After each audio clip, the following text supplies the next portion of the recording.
Si j'allume pas mon micro, ça va pas aller. Ça va?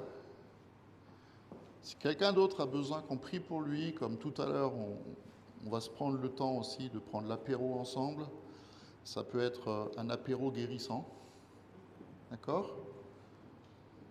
Je vous rappelle ce que Jésus a ordonné aux disciples quand il les a envoyés en mission.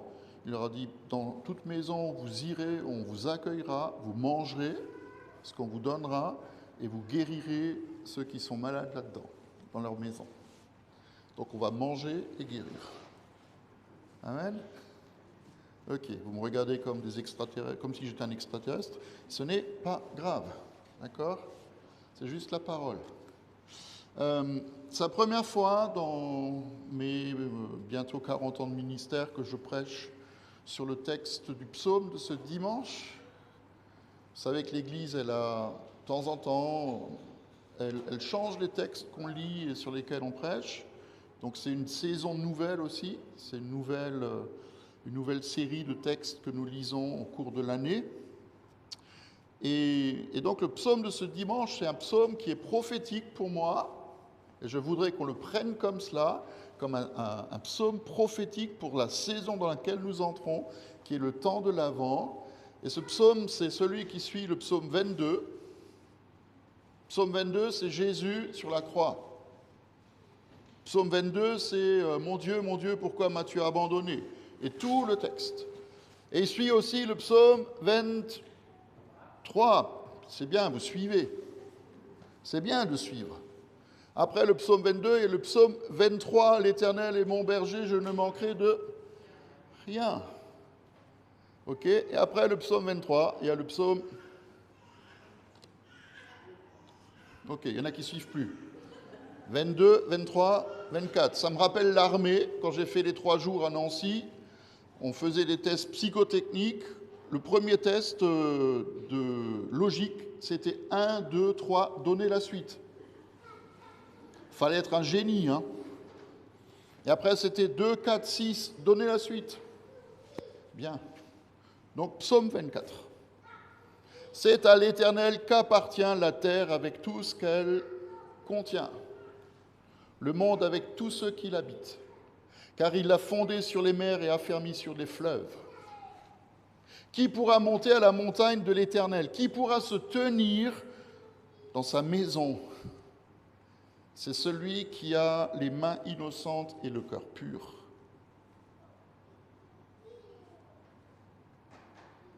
C'est celui qui a les mains innocentes et le cœur pur, celui qui ne ment pas, qui ne trompe pas par des serments trompeurs. Et cet homme ou cette femme, elle obtiendra la bénédiction de l'Éternel, la justice du Dieu de son salut.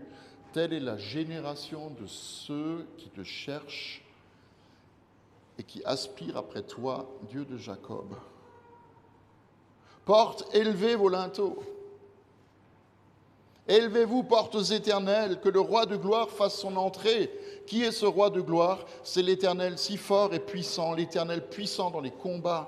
Portes, élevez vos linteaux, élevez les portes éternelles, que le roi de gloire fasse son entrée. Qui est donc ce roi de gloire? C'est l'Éternel, le maître de l'univers, qui est le roi de gloire. On est dans la saison de la porte, hein. Je ne sais pas si on en a conscience. Il y a une porte qui est ouverte, que le Seigneur a inaugurée. Et c'est une thématique qui revient tout le temps ces derniers mois. Il y a une porte qui est ouverte dans le ciel, il y a une porte qui est ouverte. Et puis il y a l'échelle de l'Éternel qui est plantée sur la terre, sur laquelle nous pouvons monter pour accéder jusqu'au lieu élevé, jusqu'à son trône. Et cette échelle, elle a un nom. Hein. Ce n'est pas une échelle avec des barreaux, c'est une échelle qui a le nom de Jésus, qui a pour nom le nom de Jésus. C'est lui l'échelle sur laquelle nous pouvons monter. Alors c'est prophétique ce que je dis, mais sur laquelle nous pouvons monter pour accéder jusqu'au trône de Dieu et faire l'expérience que l'Éternel est celui qui est le maître de l'univers, qui tient tout entre ses mains, qui est prêt à répondre à la prière de ses enfants. Et vous savez ce qui me frappe dans ce psaume? Et je le redis encore une fois, c'est un psaume prophétique. Ce n'est pas le fait que Dieu soit le maître de tout, qui est à l'origine de toute chose, que tout vient de lui, tout est pour lui. C'est même pas le fait qu'on a besoin d'avoir un cœur innocent et des mains pures, parce que qui de nous les a? Qui de nous a les mains innocentes et le cœur pur? Personne. Voilà. Bon. Prochain caté, c'est quand? Dans 15 jours pour vous, hein? Ouais. Bah oui, on les emmènera tous, hein? D'accord? Il faudra qu'ils reviennent.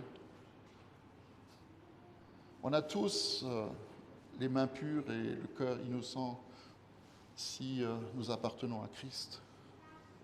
Amen. Sinon, on ne pourrait pas être là. Hein. Sinon, nous ne pourrions pas nous tenir devant l'Éternel, qui est le roi de gloire. Et ce qui m'a frappé dans ce psaume, c'est qu'il est question d'une génération. Écoutez bien, il est question d'une génération qui cherche Dieu. Une génération qui cherche le Dieu de Jacob. Alors ça, c'est la traduction de ma Bible. Il y en a d'autres qui existent, que j'aime bien aussi. Par exemple, voilà ceux qui me cherchent vraiment, ceux qui cherchent vraiment le Seigneur, ceux qui cherchent le visage de Dieu. Voilà le vrai peuple de Jacob. Ou alors une autre traduction dit, ça c'est Jacob, la génération de ceux qui cherchent Dieu. Ça c'est Jacob, la génération de ceux qui cherchent Dieu, de ceux qui cherchent ta face, Seigneur. Moi, je ne sais pas si vous connaissez la Bible, mais pour décrire une génération qui cherche Dieu, j'aurais sûrement pas pris comme modèle Jacob. Moi, j'aurais pris la génération de Moïse, la génération de David, la génération de Ésaïe, la génération des prophètes. J'aurais choisi Abraham peut-être. Parce que Abraham, Moïse, David étaient des hommes selon le cœur de Dieu, et la parole, elle dit même que c'était des amis de Dieu. Mais Jacob, la génération de ceux qui te cherchent, c'est la génération de Jacob. Jacob, c'était un tricheur et un menteur. C'était un voleur. Celui qui a volé le droit d'aînesse de son frère aîné. Le droit d'aînesse de Ésaü, le frère jumeau avec qui il était dans le ventre de sa mère, avec qui il se battait déjà. Il a escroqué son père. Il s'est fait passer pour son frère pour recevoir la bénédiction. Il a arnaqué sa famille, puis il s'est fait arnaquer à son tour plus que de raison. Mais en même temps, quand je regarde tout ce qui se passe autour de nous, dans le monde, je me dis qu'on est vraiment dans une génération de Jacob. On est vraiment dans une génération de gens qui vit dans un monde de folie, un monde qui triche, un monde qui ment, un monde qui se tape dessus, un monde qui détruit, un monde qui est violent, qui vit d'injustice et de haine. Alors, c'est vrai, je ne vais pas dessiner un tableau sombre de l'humanité, parce qu'il y a quand même encore des gens bons sur la terre. Mais quand même, il y a une génération de Jacob non renouvelée autour de nous. Et je repense souvent à ce que Jésus dit par rapport au temps de la fin. Il dit, cette génération, elle est comme la génération de Noé. Les gens mangeaient, buvaient, se mariaient leurs enfants, et puis le déluge est venu et les a tous emportés.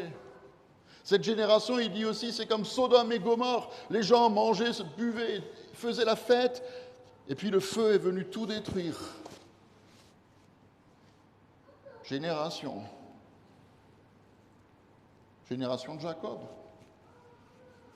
Et pour moi, il y a aussi une deuxième génération, un deuxième Jacob, qui est prophétique, parce que Dieu peut réécrire l'histoire de chacun. Dieu peut réécrire l'histoire de chacun de nous, si nous le voulons. Le Seigneur, il peut même transformer l'histoire d'un pays ou d'une nation. S'il y a assez de chrétiens qui prient pour que ça vienne, le temps de l'Avent, c'est le temps où les choses doivent advenir, où les choses doivent arriver.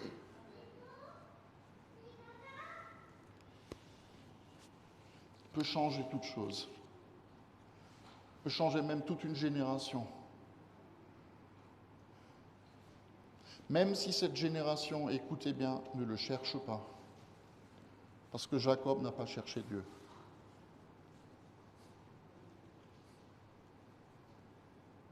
Jacob n'a pas cherché Dieu quand Dieu l'a trouvé. Mais quand il a rencontré Dieu sur sa route, il y a tout qui a changé. Et c'est ce que je crois au début du temps de l'Avent. Tout peut changer. Il suffit que nous acceptions d'ouvrir les portes de nos cœurs pour qu'il vienne faire sa demeure en nous. Et que nous ouvrions les portes de nos églises pour que le Seigneur fasse son entrée et qu'il transforme les vieilles outres en outres neuves.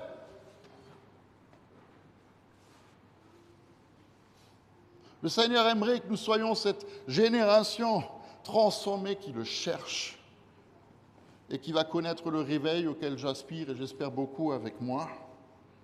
Parce que nous ne voulons pas nous contenter que Jésus revienne assis bien au chaud dans nos églises et chercher le cœur de Dieu pour se laisser transformer par lui. Et c'est pour ça aussi que le temps de l'Avent, ce n'est pas un temps où on se prépare à fêter Noël, c'est un temps où nous préparons à accueillir le Seigneur des Seigneurs à nouveau. Jésus revient. Jésus va revenir bientôt. Alors on peut se poser la question, mais comment cette génération, elle peut devenir une génération qui cherche Dieu et qui se laisse trouver par lui ? Comment est-ce que ce serait possible alors qu'on a l'impression que tout fiche le camp, que la foi, ça intéresse plus grand monde, que l'Église devient le rassemblement du 3e ou du 4e âge, que nous vivons dans un temps où même l'idée de Dieu a disparu chez beaucoup ? Moi, je vais vous répondre. La première chose que je sais, c'est que Dieu n'a peur de rien. Ça ne lui fait pas peur que tout le monde s'en fiche. Dieu, il n'a peur de rien. Il ne se laisse pas arrêter si les gens lui tournent le dos. Et en plus, ce qui me donne l'espérance, c'est que le temps dans lequel nous vivons aujourd'hui, il ressemble tellement au temps où Jésus est né. Il ressemble tellement à cette période où Jésus vient au monde. Dieu ne s'est pas manifesté pendant des années, des dizaines d'années, même des siècles.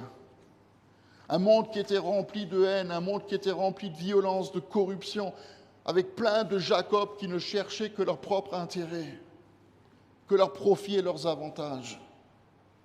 Et où les seuls qui s'attachaient encore à Dieu, c'étaient les derniers des Mohicans, avant que tout s'effondre.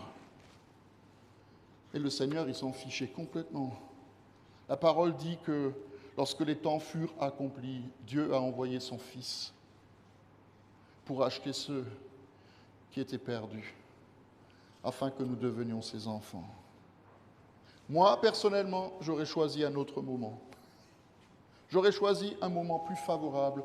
Mais Dieu est Dieu, il fait ce qu'il veut, quand il veut, avec qui il veut et comment il veut. Et il est capable aussi de faire un miracle, croyez-le avec moi, de faire un miracle aussi pour cette génération. Et je vais vous donner la recette pour que ça advienne, puisqu'on est dans le temps de l'Avent, pour que ça arrive. Alors, on ne va pas demander à ceux qui ne connaissent pas Dieu de l'appliquer, mais on va commencer par nous-mêmes. Il y a deux choses importantes à faire. La première, c'est que nous préparions nos cœurs. Il faut qu'on prépare nos cœurs. Il faut qu'on prépare nos cœurs. Il faut qu'on prépare nos cœurs. Il faut qu'on prépare nos cœurs. Il y a un verset dans Osée, il y a un verset dans Jérémie, il y a un verset dans Amos, il y a un verset partout dans l'Ancien Testament où il est question de la chose suivante. Semez pour la justice, moissonnez pour la bonté, défrichez-vous un champ nouveau, parce que c'est le moment de chercher l'Éternel jusqu'à ce qu'il vienne et qu'il déverse sur vous sa justice. Défrichez-vous un champ nouveau. Moi, quand j'ouvre la fenêtre le matin, je vois le jardin qui est à côté du presbytère. Autrefois, c'était un jardin merveilleux. Madame Rudolph, elle s'en occupait comme si c'était son enfant. C'était extraordinaire, ce jardin. Et parfois, elle me filait de la salade. et des haricots et des tomates, enfin plein de choses, tout ce qui poussait dans son jardin. Elle s'en occupait souvent du matin au soir. Et puis un jour, elle n'a plus été capable de s'en occuper, et plus personne s'en est occupé. Ce jardin, il est devenu terrible. Vous regardez aujourd'hui, c'est horrible. Il est plein de ronces, plein d'herbes folles, plein... Voilà. Et le Seigneur, il vient et il dit, mais il faut que vous défrichiez un champ nouveau. Est-ce que vous avez déjà défriché un champ dont plus personne ne s'est occupé pendant longtemps? C'est dur. Il faut enlever les mauvaises herbes. Il faut passer la débroussailleuse d'abord, ensuite il faut creuser, puis il faut retourner la terre, il faut la travailler encore, et encore, et encore. Et Jésus, il prend la même image en parlant de la parole. Il dit, si elle tombe dans de la terre dure, ou parmi les cailloux, ou parmi les épines et les ronces, elle ne va rien produire. Il faut donc qu'on laboure la terre, il faut qu'on la retourne, il faut qu'on s'en occupe, il faut qu'on nettoie le sol. Et c'est un vrai appel pour nous à revenir à Dieu. Vous savez comment? Dans la prière, dans l'écoute de la parole. Il faut qu'on se prenne plus de temps pour écouter ce que Dieu a à nous dire. Et puis il faut qu'on se prenne plus de temps pour louer le Seigneur, mais pas le faire tout seul dans son coin, le faire ensemble. Louer le Seigneur ensemble. C'est comme ça qu'on prépare le terrain. Et puis la deuxième chose qu'il faut qu'on fasse absolument, c'est que nous devons être remplis du Saint-Esprit. Si on veut que les portes s'ouvrent, que les portes s'élèvent, que le roi de gloire fasse son entrée dans le cœur des gens, il faut que nous soyons remplis du feu de Dieu.